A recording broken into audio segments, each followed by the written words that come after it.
Państwu. Bardzo wszystkich serdecznie witam na pierwszym wykładzie z cyklu Otwarte wykłady Visiting Professors Wydziału Architektury Politechniki Krakowskiej. Bardzo jest nam miło Państwa widzieć, szanowne grono profesorskie, studentów, gości dzisiaj na naszym spotkaniu. Bardzo się cieszę, bo zaczynamy fenomenalnie od wykładu pani profesor Oleny Oliynyk, która spędziła z nami ten semestr, no niestety już wyjeżdża, ale od marca z naszymi studentami pracowała i już oddaję głos. Pani profesor pracuje w Kijowie w Akademii Sztuk Pięknych. Jest również świetnym architektem, urbanistą. Zajmuje się również konserwacją zabytków.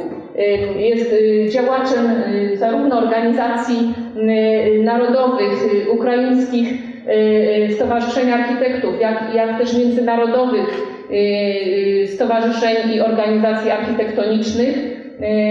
Także autorem kilkudziesięciu projektów urbanistycznych, architektonicznych. No, czekamy z niecierpliwością. Oddaję pani profesor głos.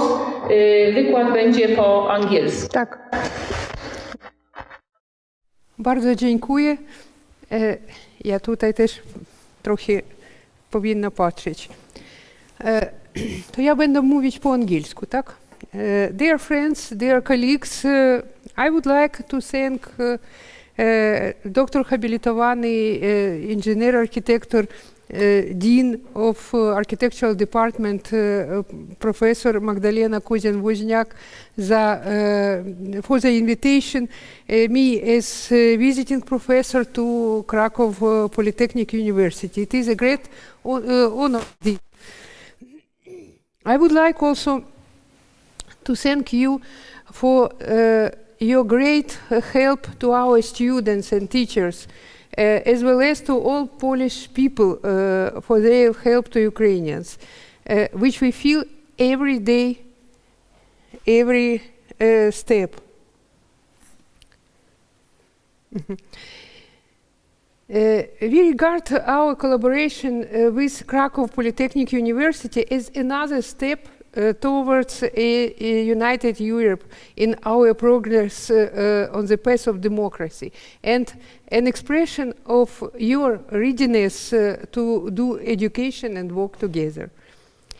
We are well aware that Ukrainian people had received this credit of trust thanks to the courageous struggle of the Ukrainian army and our entire nation.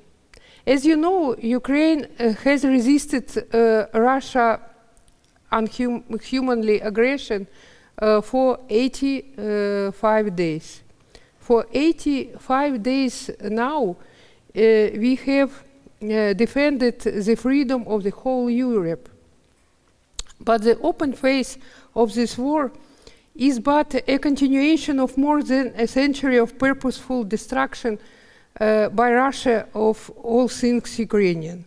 Throughout the 20th century, first the Soviet Union and then Russia continuously destroyed Ukraine's original architecture as part of their policy of extermination of the entire Ukrainian nation. In the 1930s, up to 10 million Ukrainian people died or were forcibly resettled in the Holodomor artificial famine engineering by the Soviet authorities. During the same period, a large number of Ukrainian architectural monuments of the 13th, 18th centuries, among them unique churches of the Baroque era, more than 300 in Kiev alone, were ruthlessly destroyed in the campaign of establishing a new communist identity. During World War II, the retreating Soviet army blew up and destroyed downtown Kiev. Sorry, it is not destroyed downtown Kyiv, including the most notable residential buildings, the Assumption Cathedral of the Kyiv Caves Monastery, and other landmarks. This is without the ruination inflicted by Nazi Germany. Post-war renovation, which was soon replaced by faceless panel construction, continued until the 1980s. After gaining independence in 1991, Ukrainian architects who had finally began to build their own country met with a new intensification of the hybrid war with Russia, which never resigned itself to the idea of an independent democratic Ukraine.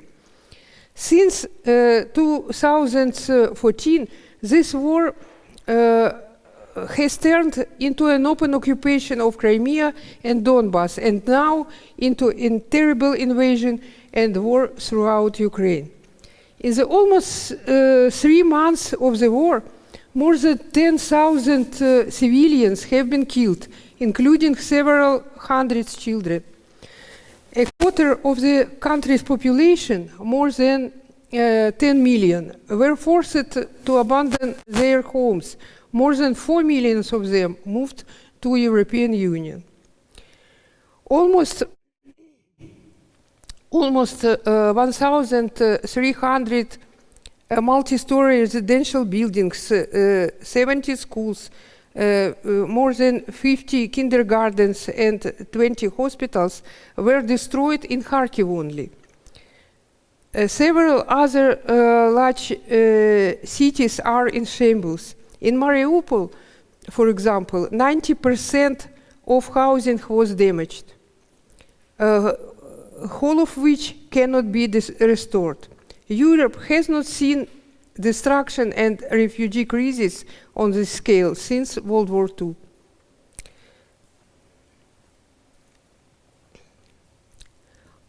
On the more than 4 million people who left Ukraine, a half are children.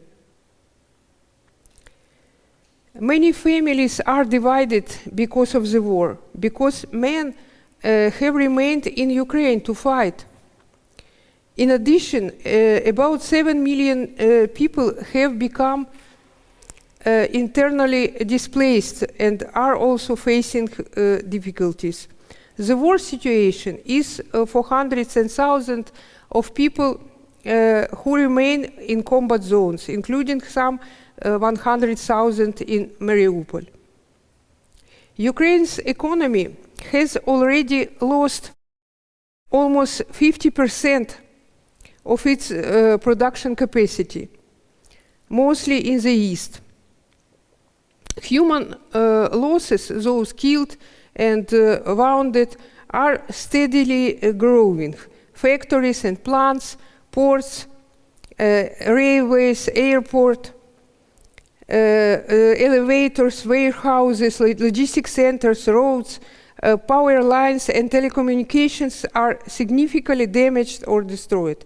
Entire districts of housing and commercial real estate in many large cities, such as Kharkiv and Chernobyl, are razed to the ground, and damage to social infrastructure, schools, kindergarten, hospital, is very significant.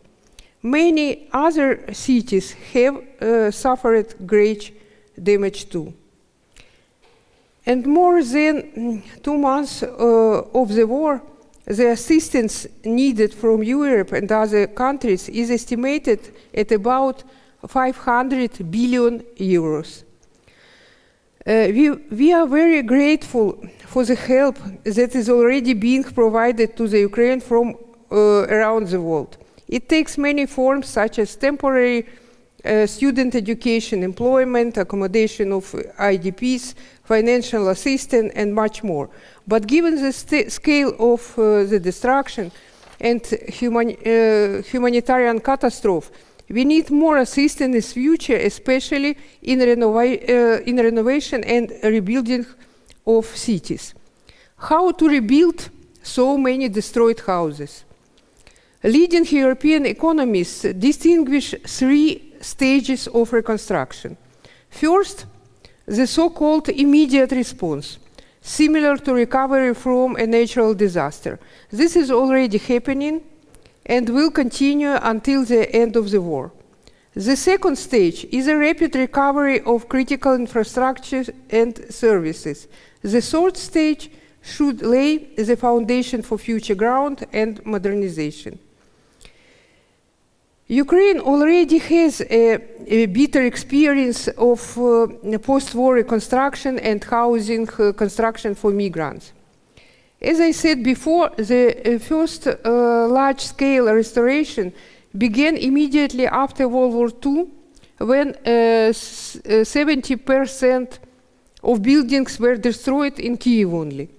The center of Kyiv was completely rebuilt in 10 years.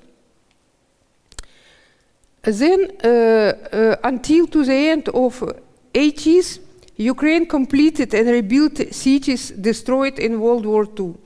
Prefabricated houses, which allowed the construction of economic buildings at a rapid pace, then came to the aid.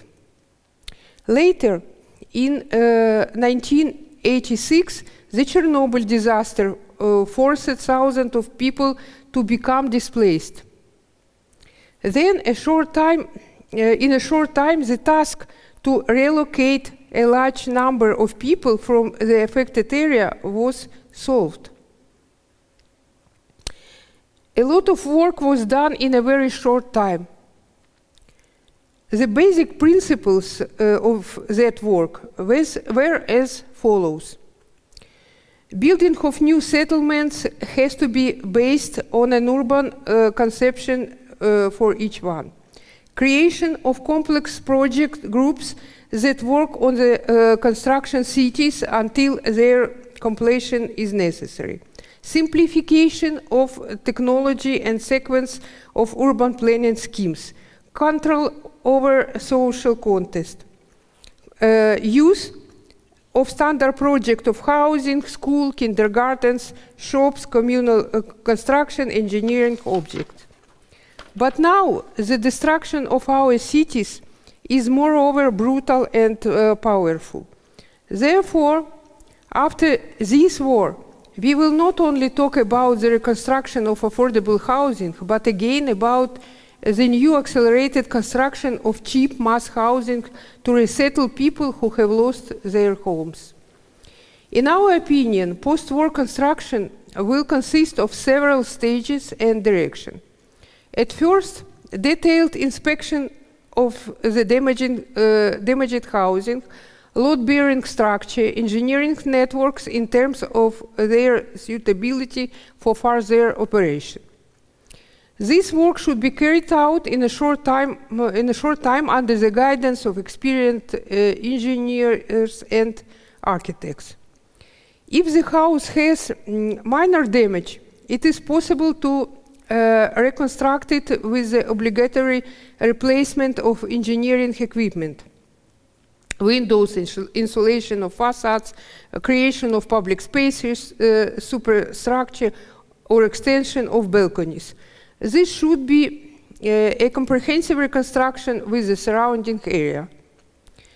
If the house is damaged in such a way that it cannot be restored, then the question of its alternative replacement arises. Hundreds of thousands of families will need new housing after the victory. The rapid provision of housing for those in dire need will obviously be addressed through the technology of prefabricated modular construction of temporary structures from block containers or from linear and flat prefabricated elements or from a combination of both. But at the same time, we need to address the problems of building more long-term and comfortable housing. Let us see some example of reconstruction of existing object from foreign practice before. This is a reconstruction of former soup factory in Brussels. Social housing, Savonier, Heymans, 6,500 square meters, includes studios, 1 to 6 bedroom apartments, loft, duplexes, and maisonettes. Next is a Lebo housing renovation. It was the reconstruction of existing residential complex, which received additional public spaces, green technologies, and new balconies too. Square Vitruvi in Paris, Atelier Dupont suggested adding balconies and completely remodeling the architecture of the elevations. Interesting that the new skin was installed without using no cranes or pots. The balconies are suspended from the roof.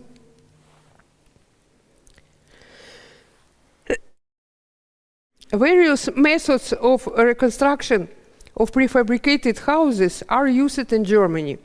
Expansions due to the completion of balconies, lowering the height with roof terraces, dividing a long block into parts, and others.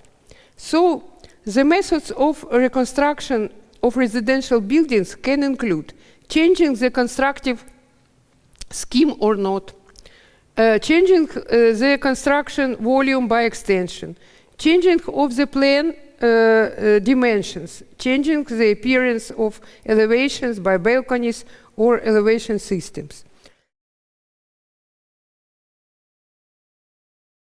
There are already very specific proposals from Ukrainian engineers for rapid repair of destroyed panel of frame monolithic housing. Interesting idea to add some to ruined building by the similar block. And other proposal, also very interesting, is was made for Mykolaiv city administration after its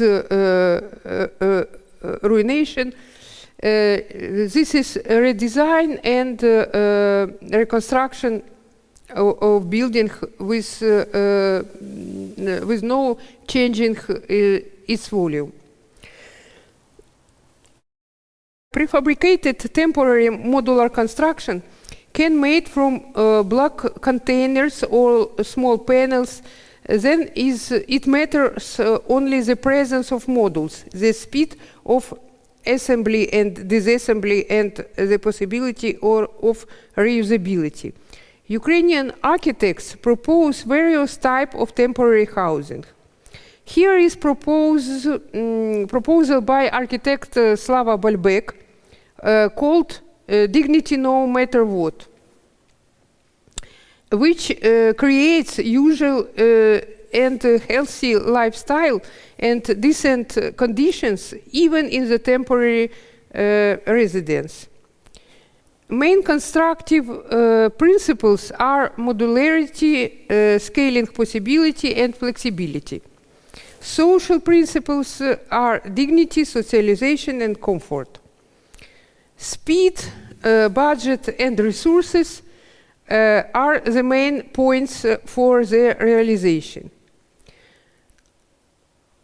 Modifications of residential models are shown in this picture. You can see a residential, public, kitchen, and sanitary, and its combination.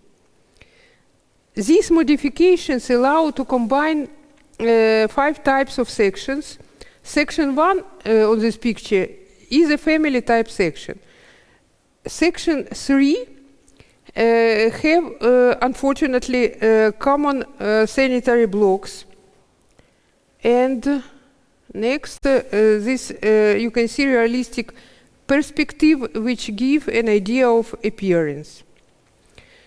Different combinations of sections allow to quickly build a temporary settlement for 1,500 to 8,000 people.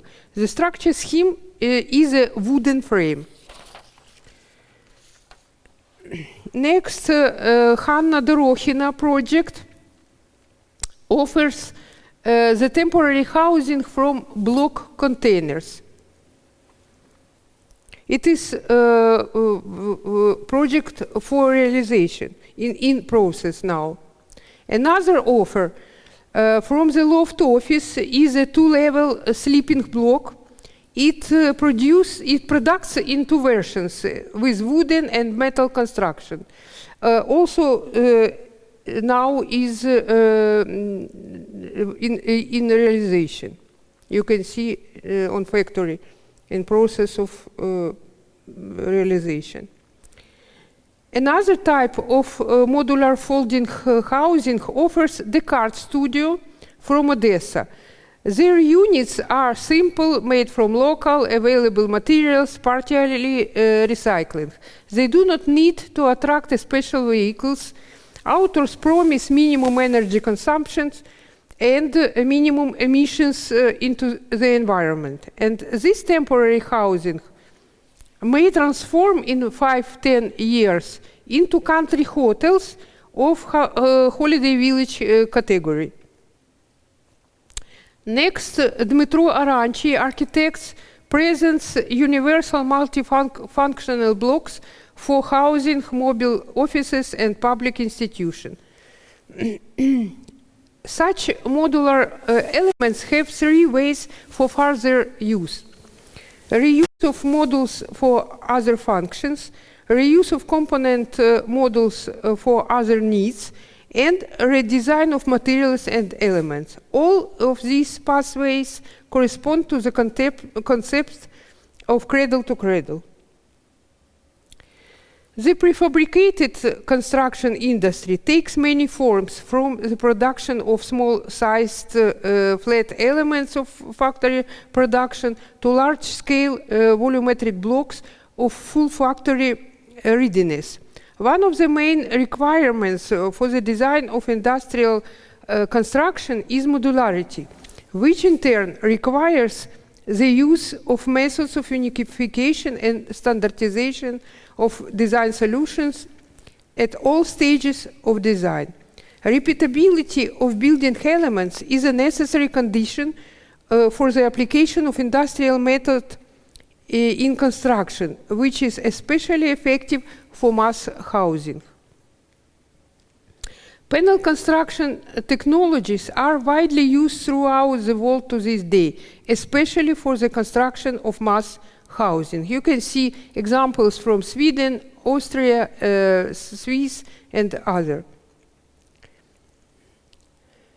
The simplest, well-established technology in the world is large panel housing. The dimensions of cassette or bench products are well suited for the parameters of social apartments. But creating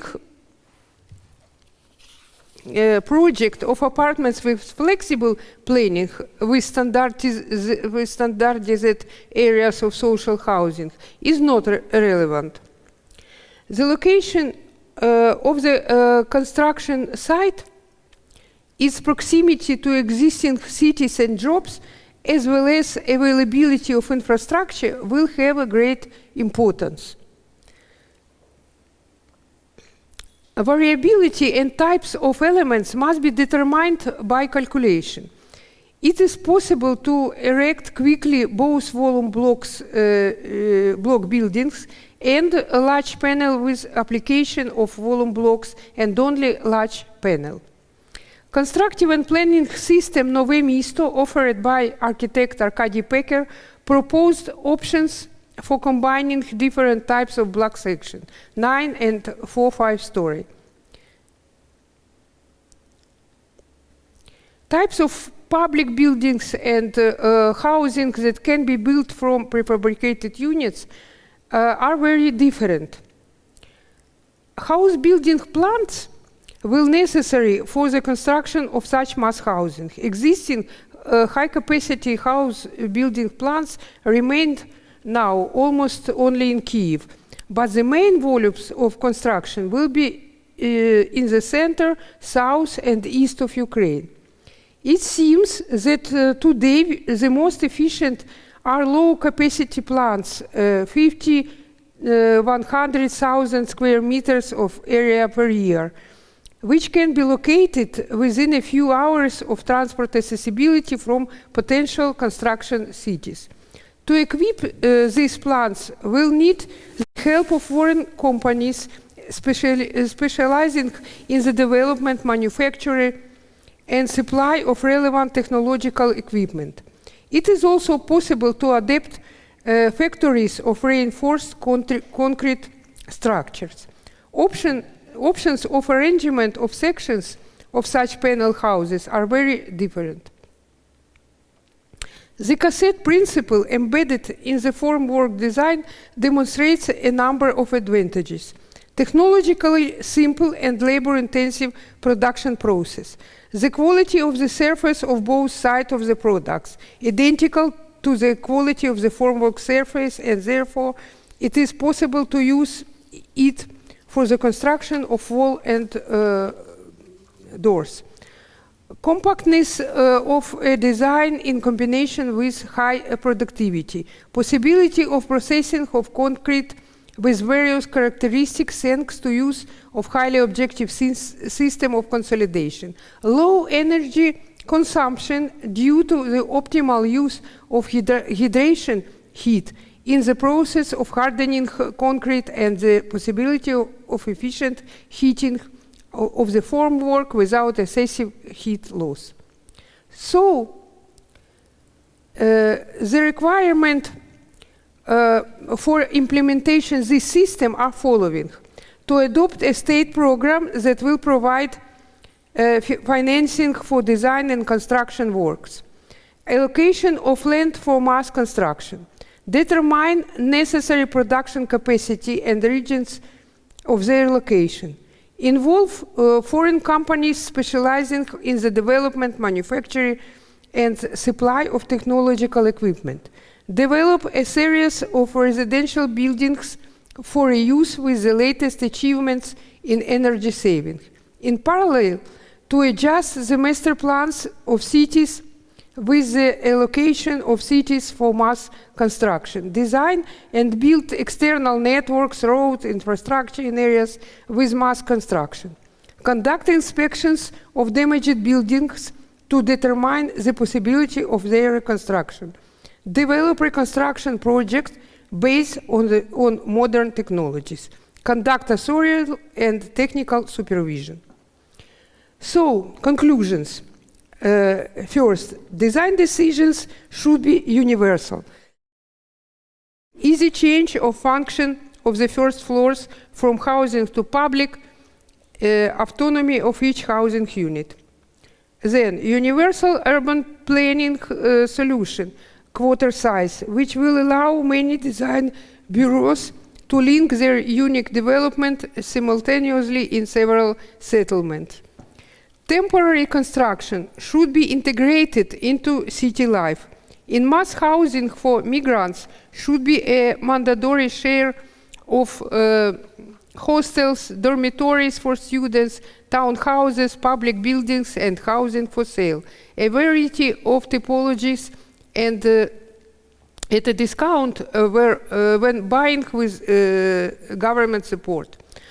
Only the mixing and coexistence of different layers of society together produce a sustainable community. The effective population density of the city starts from 1,000 to 2,000 people per square kilometer. The lower the density, the lower the likelihood of high quality and sustainable public transport. Mass housing for migrants is first and foremost an opportunity for existing cities, not their problem. Ukrainian architects are ready to generate brave ideas to implementation, and we invite you to collaborate with us in the process of renovation of our cities. Thank you for your invitation. Слава Україні!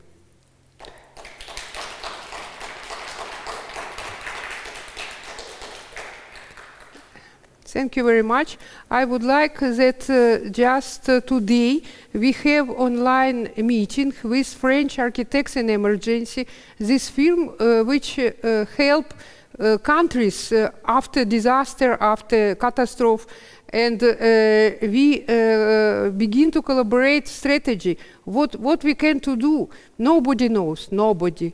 Really. If our presidents said to Sweden architects, let's rebuild our country together, it doesn't mean nothing.